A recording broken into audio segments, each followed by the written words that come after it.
When I sat down to begin planning my year of instruction with my 9th grade students this year, I decided that I wanted to begin by having them create an identity map. And as any good teacher might do, I sat down to create one myself before giving it to my students. As I did that, I was met with a few facts about my life. I grew up in a place where nearly everywhere I looked, my eyes were met with people who looked and sounded a lot like I did. I attended a local church with my parents and older sister. I went to a small parochial elementary school. I took dance classes all throughout high school, attended a state college, and eventually I became a teacher. I married a man I first met in kindergarten. We adopted a dog, and I traveled 1,372 miles to land here in Wilton Manors, Florida. My name is Leah Wolf, and today I want to talk to you about the power of reading to build empathy and understanding. After high school, I went off into the world wildly curious about others, but ultimately ignorant. I was unaware of my own implicit biases, as most of us are, and overly optimistic about my ability to make friends with anyone. As I look back on a number of interactions that I had with people and friends that I viewed as different from me, I realize now that I misstepped and misspoke more times than I can count. With a limited foundational worldview, I was left curious, but without the tools that I needed to ask questions with tact. Although I had traveled quite far away from my childhood home, it didn't take my mind 19 hours and 59 minutes to travel back to the ways of thinking I developed there. It still happens quite quickly, actually, and I have to work constantly to better my thinking and to think through my words and actions. And so I started to dig, and I realized a couple of very important things that I still use to guide my learning and thinking today. 1, there is a danger in a single story. There's a TED Talk on this, actually, and I think she says it best. 2, no one is obligated to educate me on their culture.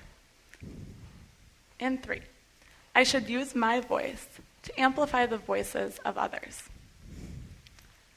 And as I sought to implement those principles in my own life, I dug through Twitter pages and Instagram pages, and I realized pretty quickly that I had a lot of questions. I also realized, though, that it was up to me to do the work to answer those questions for myself. All of a sudden, it hit me. Literature. I am an English teacher, after all, and I've read a lot of books about people from other cultures. But because I understood the danger that exists in a single story, I knew that I had to consume more stories in order to deepen my understanding. And so I read. I read Monday's Not Coming by Tiffany Jackson, and I had the devastating realization that people do not always care as they should, and that things are not always as they seem. I read The Poet X by Elizabeth Acevedo, and I saw the turmoil of a teenage girl trying to follow her passions and meet her mother's expectations at the same time. I read The Great Alone by Kristen Hanna, and I felt the turmoil of a person living in complete isolation from society. I read Internment by Samira Ahmed, and I understood the danger that can be created because of the fear of the unknown, and the power of vocal resistance in the face of that danger. I read Americana by Chimamanda Ngozi Adichie, and I understood the immigrant's experience in a whole new light. I read The 57 Bus by Dashka Slater, and I saw the outsized injustice that exists within our justice system, while at the same time I understood the freedom that can be granted through the simple use of the pronoun they. I read Small Great Things by Jodi Picoult, and I saw how beautiful yet complex relationships between races can form when people listen to each other with open ears and also with open hearts. I could talk to you for a long time about all of the books that I've read over the past couple of years, but instead I want to share with you a story about a student at this very school and her experience with literature. Earlier this year, I recommended that book, The 57 Bus, to one of my 9th grade students. She wanted something different, and I thought that this would fit the bill.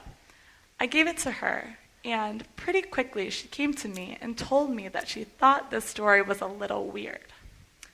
I listened to her perspective, and I talked with her about how the story was true, and that if she gave it a few more pages, she might change her mind. And so she did that, and when she came back after finishing the story, she empathized openly with both of the characters in the story, despite how different she was from them in race, gender, and life experiences. And I think that this really clearly illustrates how quickly a book can help to change your perspective on something. As humans, we often avoid talking about our identities or the differences that exist between us. We have a deep instinct to protect ourselves, and at times that means we avoid being vulnerable. We play it safe. We don't ask the tough questions. We don't forge the path to a difficult friendship. We choose to sit next to people who look like us because we assume that they might also think like us. But what if we're wrong?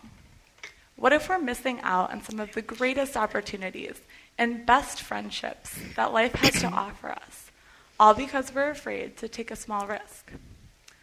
Luckily for us, books can help us to take those risks before we really have to take them. They help us, if we read enough of them, to understand people different from us in race, gender, religion, ethnicity, and the like, by giving us space and time to get to know them. Books help us to see people with complex backgrounds, belief systems, and traumas, but also people with complex hopes, dreams, and ideas. Books help us to learn to listen before we judge, and to consider how a person's experiences shape who they are. Books teach us to understand. They help us to widen our understanding of the single story and give us an easy way to pass that understanding along to someone else. For all of these reasons, I am forever grateful for the impact books have had on my life, and I'm certain that no matter where you find yourself on the spectrum I describe, you will be too. If you need me, I'll be reading. I still have a lot to learn. Thank you.